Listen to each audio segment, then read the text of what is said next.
Olá, o programa Vitrine hoje vai mostrar para vocês parte de resultados aí artísticos de um dos projetos do Jorge Schroeder, que foi um workshop dentro do ateliê dele. É isso mesmo, Jorge? Exatamente. Esse workshop aconteceu agora no mês de março. Ele é fruto de um projeto apresentado pela LIC, né, de Balneário Camboriú, a Lei de Incentivo à Cultura, em parceria com o Instituto e mais alguns parceiros que puderam proporcionar que esse encontro dessas grandes figuras da escultura brasileira pudessem vir a Balneário Camboriú e executarem essas belíssimas obras em mármore Camboriú, que é um mármore nosso, regional. Exatamente. Quem vier aqui visitar a Galeria de Artes vai ver nas plaquinhas escrito ali Mármore Camboriú. Então é um tipo específico que é divulgado não só no Brasil como no mundo inteiro, né? A ideia é mais ou menos essa, é conseguirmos levar a identidade desse mármore que praticamente estava esquecido no tempo aqui em Camboriú, proporcionando que artistas possam realizar obras e demonstrar através disso a capacidade e as peculiaridades desse mármore de Camboriú, que é muito bom mármore, né? E ainda tem algumas pessoas acabam falando aí pelas ruas, né, que o mármore está muito escasso, que quase não se tem em relação a 20, 30 anos. Houve realmente um desgaste? Está mais difícil de encontrar esse mármore? Até pelo manuseio do mármore. Aqui em Camboriú nós temos uma mina apenas fazendo a extração de mármore e ela se faz a extração e se exporta totalmente essa produção. Não fica nada para o Brasil e nem para ser vendido aqui. Essa empresa que faz a exploração cedeu esses fragmentos de mármore para a gente, uma vez que iríamos realizar obras de arte. Porque se fosse para fazer placas de mármore para uso comercial desse produto, eles não poderiam ceder. Mas como é o caso de escultores e obras de arte, eles fizeram então essa atitude de ceder o material para que a gente pudesse trabalhar. O pessoal que nos assiste agora geralmente fica curioso com algumas das nossas entrevistas e ao olhar o mármore, né? Quem é leigo, assim como eu, não é assim, uma pessoa muito entendida, né, nessa área de esculturas, como que é o trabalho de lapidar o mármore, né? Ele é muito delicado, o artista ele tem que ter força ou ele tem que ter delicadeza, tem que ter as duas coisas para modelar esse mármore, como é que é? Eu acho que tu contemplou bem toda a história do trabalho do mármore. Ele tem que, em primeiro lugar, ter força, né? E, no segundo lugar, também delicadeza. Claro que hoje a gente tem acesso a ferramentas muito mais aprimoradas que na antiguidade, quando aqueles escultores preparavam obras somente com o cisel e o macete, ou marreta, né? Hoje não, hoje nós temos discos de cortes, diamantados, lixas abrasivas, ferramentas apropriadas para facilitação do manuseio do mármore. Mas ele ainda continua sendo mármore. Ele tem características e peculiaridades que são muito próprias. Uma pedra é diferente da outra. Podemos ver aqui nessa exposição que todas saíram do mesmo canteiro de pedras e cada uma delas tem uma performance, uma cor, um formato dos veios. E esses veios são traduzidos às vezes em trincas, rachaduras, que quando o artista começa a produzir, elas podem se manifestar e ele pode perder uma peça. Então, ele tem que ter essa delicadeza de entender a pedra e também tem que ser um pouco bruto, porque se tu não tiveres uma força adequada para entrar na pedra, você não vai conseguir fazer nada. A pedra exige uma certa rigidez de atitude em cima dela. Ok.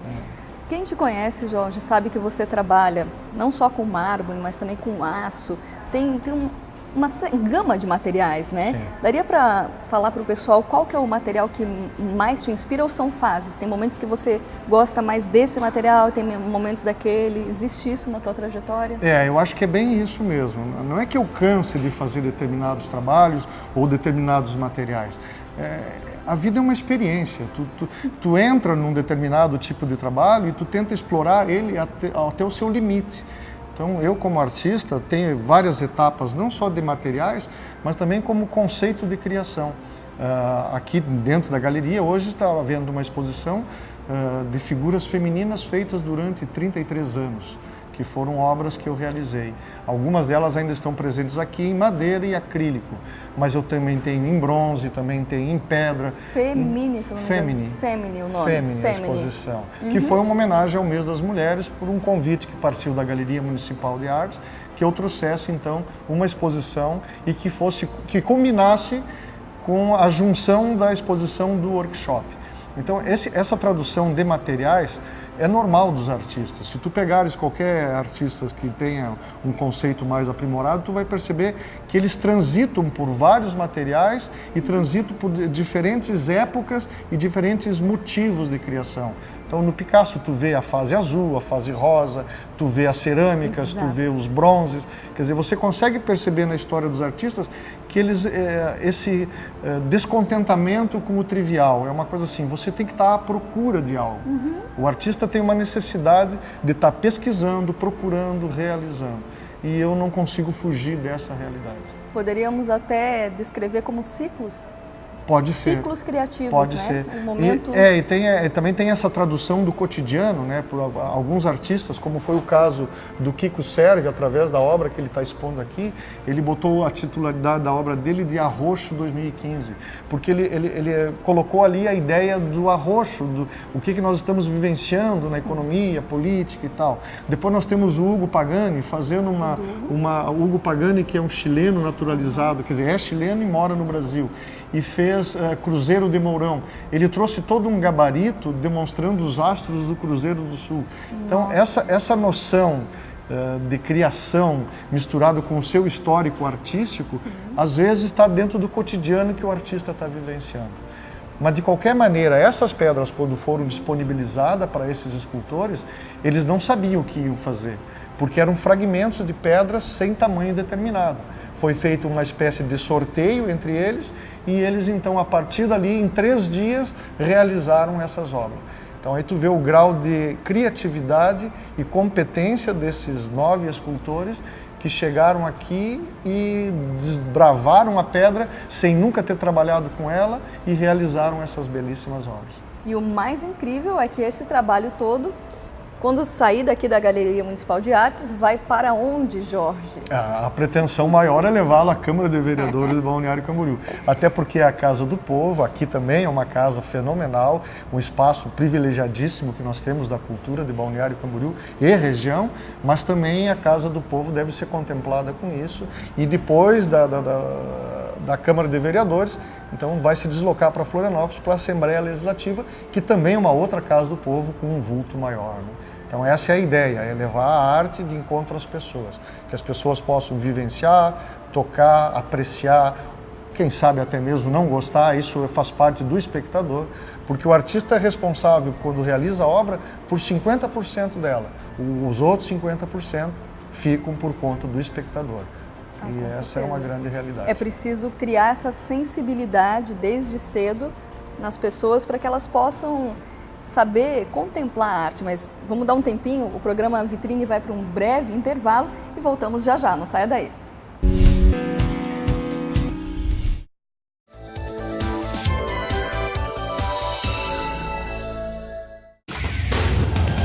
E se você acompanhasse o socorro de uma vítima do trânsito?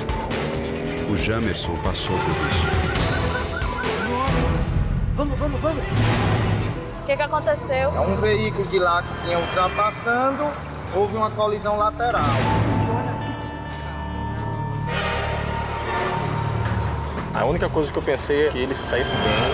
Vai com cuidado. Os acidentes não são meras fatalidades. São realmente consequências de imprudência, de negligência. Se eu tivesse caído no lugar daquele senhor, sabe? Não desejo isso pra ninguém, me preocuparia mais com a vida. O motociclista não resistiu aos ferimentos e morreu 2 dias depois do acidente. Não deixe o trânsito mudar sua história. Seja você a mudança no trânsito. Parada, um pacto pela vida.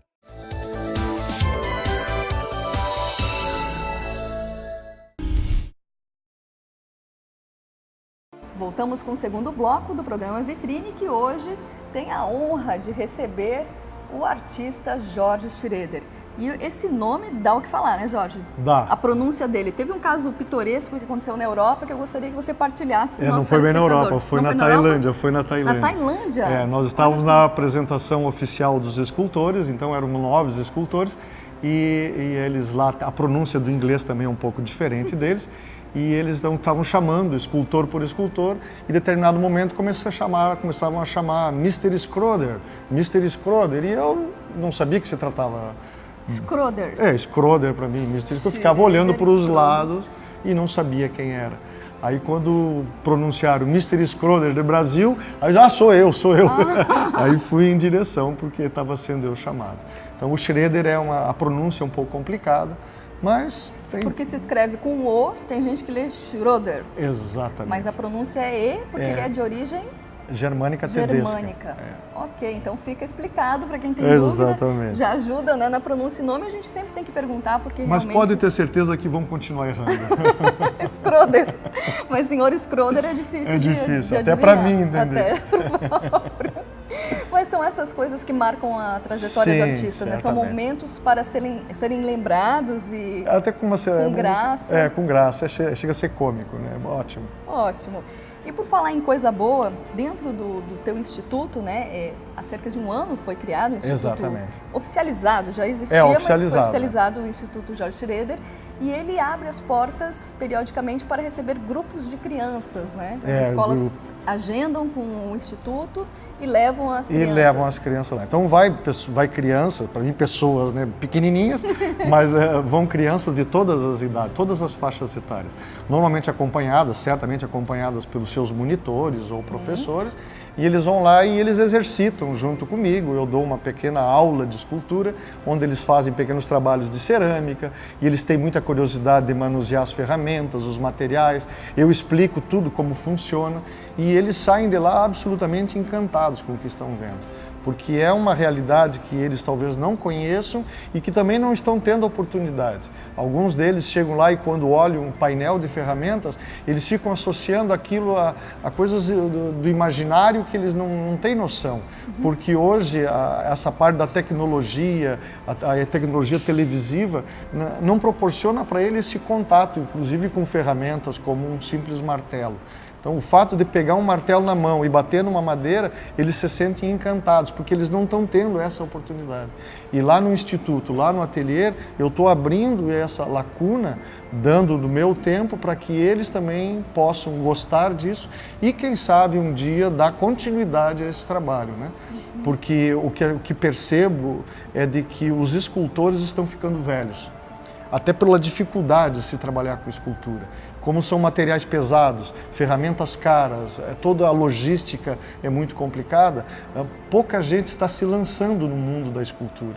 Então, se eu conseguir despertar em jovens crianças o interesse em fazer esse tipo de atividade, eu não vou correr o risco de como profissões como o sapateiro, o alfaiate, que simplesmente praticamente entrar em extinção.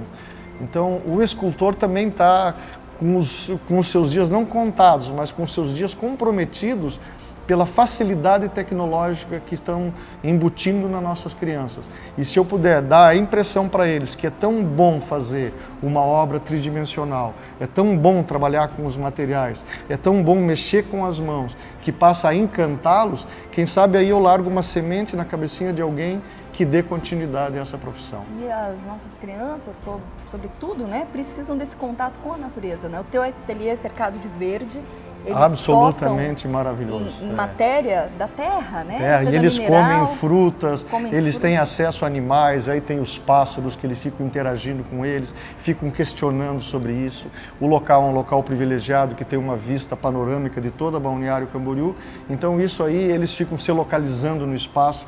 Isso é uma coisa muito interessante. Ou seja, fica sendo uma aula ao vivo em natura. Ao vivo na natureza. Exatamente. E eu queria também, se você pudesse, é claro, partilhar com os nossos telespectadores o momento daquela determinada criança que disse uma frase que, antes aqui de começar a gravação, nos emocionou, só de recordar. O que ela falou? Foi exatamente agora no evento do workshop, que da escola Ariribá foram levados 50 crianças. E aí, num período lá, eu coloquei o material à disposição deles, expliquei como eles trabalhariam e dei pequenos fragmentos de argila para que eles produzissem obras para levar para suas casas. Então, teriam que fazer o melhor que pudesse para poder levar para sua casa e entregar para sua mãe ou seu pai. Aí eles começaram a trabalhar e nesse momento eu me retirei para conversar com a professora e no momento que eu estava conversando com ela no interior do ateliê, entrou um menino correndo, abraçou a professora e gritou emocionado: professora, hoje é o dia mais feliz da minha vida. Então aquilo ali já me compensou todo o esforço de ter feito o encontro. Aquela única frase eu acho que já deu suporte suficiente para que o encontro tivesse existido. Olha só, quem sabe esse menino, né, que hoje se encantou ao conhecer o ateliê do Jorge Schroeder, tenha sido realmente tocado por esse bichinho da arte e venha a ser um dos teus seguidores, né? E mesmo que não seja um artista, que não seja um escultor, pelo fato de estar sensibilizado, eu acho que aí a gente já conseguiu colocar alguma coisa muito importante na vida dele, né? É outro dado a se observar, né? Nós conversávamos aqui, eu e o Jorge, sobre isso. Algumas pessoas que têm dificuldade de sentir. Né? Chegam numa exposição, seja ela de escultura ou de telas em óleo, enfim.